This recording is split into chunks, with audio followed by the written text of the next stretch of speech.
নমস্কার, কেমন আছেন সবাই? আমার আরও একটি রান্নায় আপনাদের স্বাগত জানাই। আমি এখানে ভেটকি মাছ নিয়েছি, ওই 9 পিসের মতো। তাতে নুন, হলুদ আর সর্ষের তেল, পাতিলেবুর রস দিয়ে ভালো করে মাখিয়ে ঢাকা দিয়ে কিছুক্ষণ রেখে দেব। এরপর একটা বাটিতে আমি সর্ষে আর পোস্ত বেটে নিয়েছি, আর নিয়েছি কাঁচা লঙ্কা।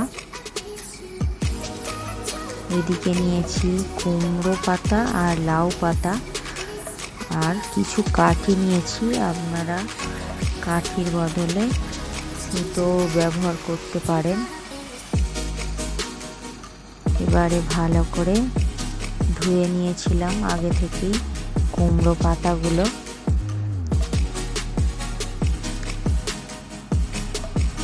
তার মধ্যে ভালো করে দু পিঠে তেল মাখিয়ে আর মাছগুলো দিয়ে দিলাম।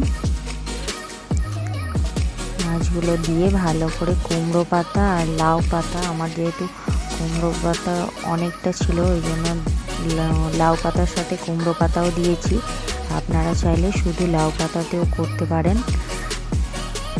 এরমভাবে কাঠি দিয়ে আটকে দিয়েছি, আপনারা সুতো দিয়ে আটকে দেবেন বা বেঁধে দিতে পারেন। এইভাবেই আমি সবগুলোই একই প্রসেসে একটার পর একটা করে নেব।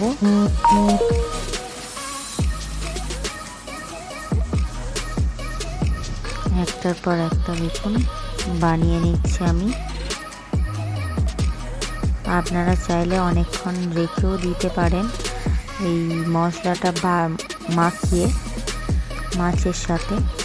আমার বেশি যেহেতু সময় ছিল না, তাই আমি কিছুক্ষণ রেখেছিলাম, এই 15-20 মিনিটের মতো রেখেছিলাম।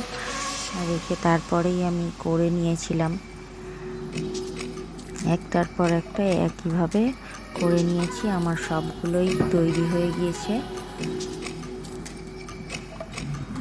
এবারে একটা কড়া গরম করে তার মধ্যে আমি দিয়ে দিলাম একটু সর্ষের তেল। সর্ষের তেলগুলো দিয়ে ভালো করে লাগিয়ে নিয়েছিলাম কড়াতে। তারপরে একে একে সবগুলো দিয়ে দিলাম। দিয়ে এবারে ঢাকা দিয়ে দিলাম। ওই 45 মিনিটের মতো লাগবে। গ্যাসটা একদমই সিমে রাখবো। তারপরে এরকম একটু জল বেরোবে কিছুক্ষণ পরে, তাই আমি একটু উল্টে পাল্টে দিলাম। দেওয়ার পরে আরও কিছুক্ষণ রেখে দেব। গ্যাস ওরম সিমেই থাকবে। তারপর দেখব ওই জলটাও শুকিয়ে গিয়েছে। দেখুন শুকিয়ে গিয়েছে। এবারে আমার রেডি হয়ে গিয়েছে। ভিডিওটা ভালো লাগলে অবশ্যই লাইক করবেন। গরম ভাতে দুর্দান্ত খেতে লাগে, একবার বানিয়ে দেখতে পারেন। ধন্যবাদ।